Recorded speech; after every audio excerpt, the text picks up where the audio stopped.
What's up, everybody? How's it going?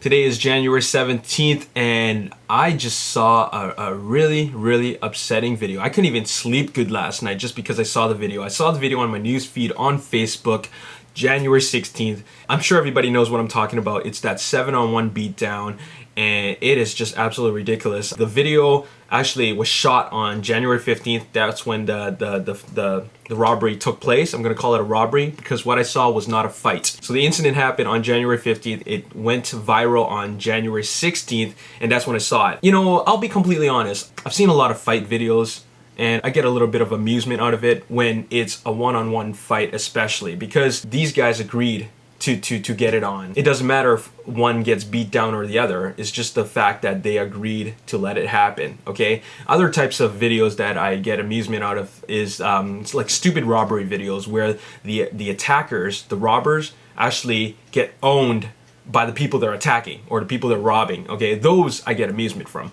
But what I saw was none of that. In fact, it wasn't even a fight. It wasn't a hate crime. It wasn't a fight. It was what the police call a strong arm robbery. And a strong arm robbery, by definition, is when the attackers are trying to strip the victim of everything that they own, all valuable possessions, leaving him with nothing. And while doing it, it could involve assaulting the victim to unconsciousness until he lets go of everything. Right, so that is what a strong arm robbery is. So it wasn't about race. It was 7 people attacking one victim who could barely defend himself, and it's disturbing, it's disgusting, and it's really upsetting. In fact, I'm not even going to put a link to the video just because it was difficult to watch. It was 3 minutes and 30 seconds long, and when I was watching it, I was just thinking, I gotta sit through like 3 minutes and 30 seconds of this shit. What I find actually a little bit more disturbing is that the attackers kept on saying the N-word, but none of them were African American. That in itself is a little bit disturbing.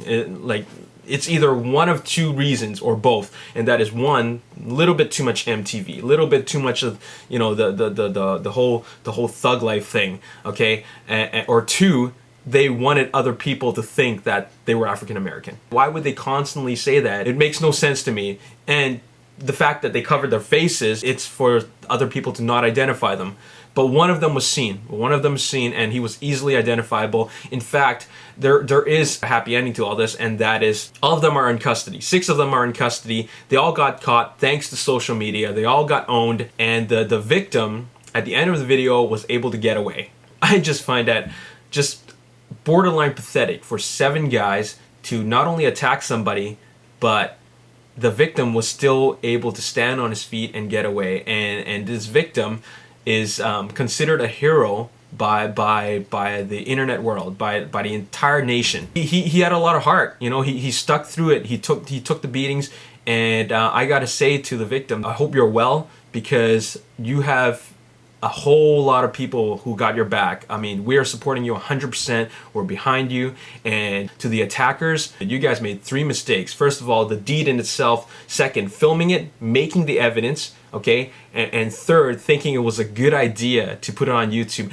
I'm just thinking, what part of your brain thought it was a good idea to upload it on YouTube for the rest of the world to see? You guys were probably thinking that, let's put this video in with all the other like fights and robberies, and let's see how people enjoy it. Well, there's the problem. Like, you are putting your own evidence of a robbery on YouTube for the rest of the world to see. So that's where you guys fail. This was a total fail on your part, and you guys fail at life because your lives are now ruined. Justice is served. This whole thing is over. You know, the police caught them, but these guys need to worry a little bit about street justice, because I'm thinking that, you know, it ain't over, but, you know, legally it is over. But for some other people, it might not be over, because all their shit is all over the internet. You know, their contact info, their phone numbers, you know, all that. So that's how powerful social media is. I just really feel bad for the victim, because, you know, that is not only a person, but that is somebody's son, that is somebody's grandson, that could be someone's brother or nephew, and watching that is really heartbreaking. It just really makes you sad. It's something that really frustrates me. Once again, this is not about bullying. It's not a hate crime.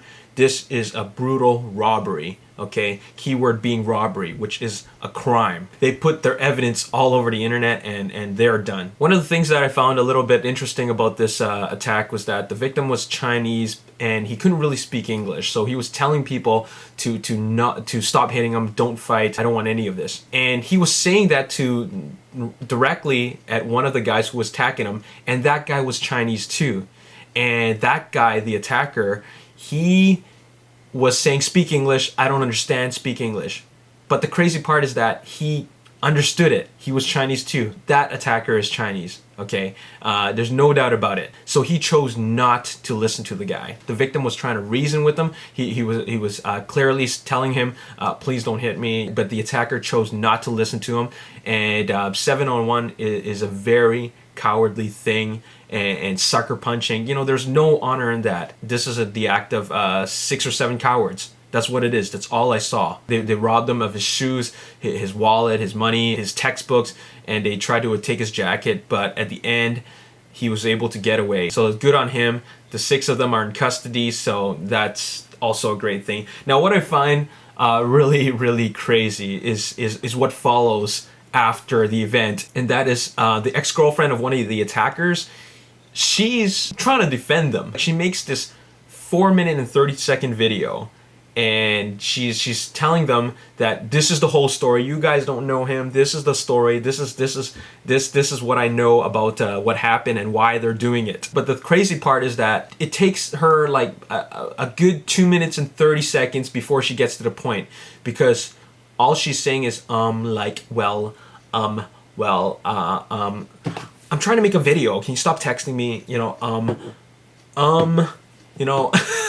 She was saying that the victim was a fob and could barely speak English. But how can you say that when you can barely speak English? That is just ridiculous. See, I don't even know what's more disturbing. The video with the girlfriend talking, or the actual video itself. It was really annoying to watch. I gotta say, that was probably one of the worst videos I've ever seen. Did she not rewatch the video before she posted it online for the world to see? I think her name is Amy Holly Feng. Anyways, do you not see what we're seeing? What we're seeing is some pretty I don't even want to say. Okay, that was just really difficult to watch. Both videos were difficult to watch. In fact, I just wanted to like I was going bonkers watching it. Her posting that video makes her no different than any of the attackers. In fact, she very much well be one of the attackers, because that video was just as bad. Some people are saying that we should leave the ex-girlfriend alone because she's only 15. I don't see how any of that is relevant, just because there are 15-year-olds out there and they don't have the combined IQ of a cucumber. So age has nothing to do with it. All I gotta say is that if stuff like this happens, say it to someone. People got to see this. It's pretty disturbing to watch, but more awareness needs to be brought. This is what is going on their streets. This is ridiculous and it needs to stop. What people need to do right now is that they need to be more vigilant, and if you know something is going on or if something is going to go down, report it. It has nothing to do with being a rat. You're just making the world a better place. So if you know anything or see anything, first thing to do is call the police. That's what you got to do.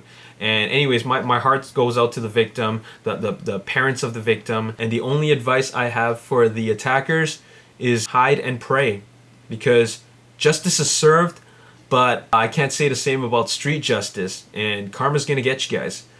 Your lives are ruined. I hope you guys can see what we saw. A serious crime was committed on January 15th, and that's what the world sees right now, and you guys are going to jail for that. That's all there is to it. If there's anything positive that is going to come out of this, I would have to say it is going to be that upcoming video, which is a remix, parody, or auto-tune of the ex-girlfriend's video. I think somebody should make a music video or a parody out of all her ums and ahs. You know, I'm glad she posted that video, because maybe a parody video can come out of this. I don't know. Anyways, that's all I have to say for this video. Just stay safe and peace. I'm out of here.